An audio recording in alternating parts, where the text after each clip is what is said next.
welcome to this week's Rapid Weekend Tips.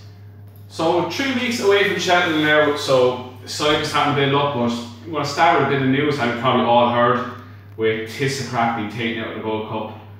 So this blows it wide open again, so it's gone.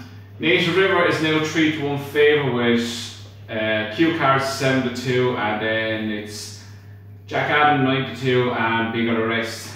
So wide open again, just as bad as Chapman Hurdle. God only knows what's going to win it, but next week I'm going to the Ladbrokes Cheltenham preview night that's on in the Woodlands Hotel, so I'll be going to that on the Thursday, and the day after that we're going to start doing our own Cheltenham preview night, so we'll have our own views on that, myself, Meets and Dave, but also I'm going to take down stuff that's after being said from all the trainers and jockeys that are there, what their fancies are, so I have that all wrote down, so I'll be able to put that on the video as well if it helps anyone. So I'll have that, I'm going to record that Friday week, and the first video will be up the Monday after that, so that's the 6th or 7th I think. So I'll keep it up to date next week anyway, and mind you all. So we start off this weekend's tips. We're going to start at Ferryhouse. So we're going to go to 220 Ferryhouse and the Green Lady. So she ran at Punchestown during the week and she won very easily.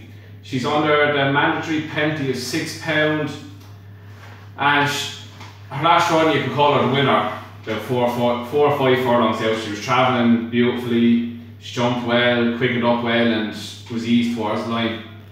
So I think she's going to follow up again, so she's around 3-1 I think to follow up, so I think she's going to follow up. She's a mare, so when mares start winning they usually want to roll at 2 or 3.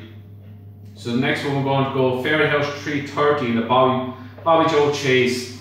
So after going for a Wounded Warrior on this, his horse has been under radar the last 2 or 3 years. He's starting to come into form again.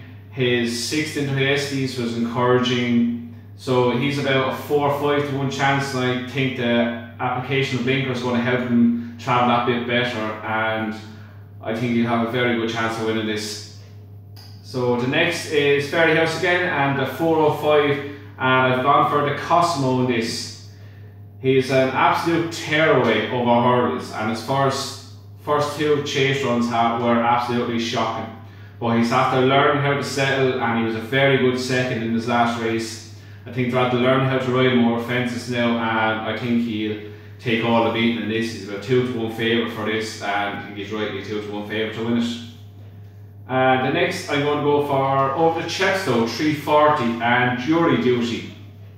This was last season on the big handicap hurdle in Ireland, and it's trained by Gordon Elliott, and he won very, very easily in a Grade B hurdle in Ferryhouse I think it was.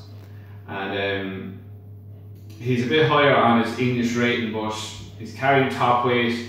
He has conditions, he has his trip, so I think he's going to take a lot of beating in this. He's 7-2, 4-1 favourite. So yeah, I think he's very hard to beat in that race. Next I'm on Chepstow again, the 415, and we're going to take another chance with Bright New Dawn. He was last 2 runs of Sandown. His first one was very good. His second one was he ran a bit of snatches, but the forms worked out well. He's up against Bold Henry again, which holds him on Sandown form. So around 4-1, I'm hoping he'll turn up and cash in on his good handicap mark. And next one we're going to Kempton. I think it's the best bet today, and it's Kempton 3 o'clock Elgin. This horse has been very progressive over hurdles. His last run was second to who I think is a Cheltenham banker in the Neptune, Neon Wolf. So he put it up to him whole way around and just got done for a toe and a bit of class. But this is a drop down in grade. He's Capitan to beat. I think he'll beat him and beat him well.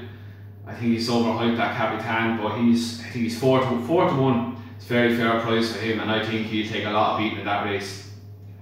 So that's Saturday tips. So I'll go through them again. So it's Ferryhouse 220, the Green Lady, Ferryhouse 330 Wounded Warrior, Ferryhouse 405 the Cosimo, and then Chepstow 340 Jury Duty, Chepstow 415 Bright New Dawn, and Kempton 3 o'clock Elgin. So now I'm going to go Sunday, so 3 selections for Sunday, and the first one is Fontwell 3 o'clock and Different Gravy. This horse ran twice over fences this year and hasn't been really that good. So he's back down over hurdles, and on his hurdles form from his Ascot run last year, he takes something good to beat him in this if he still has the class over the hurdles.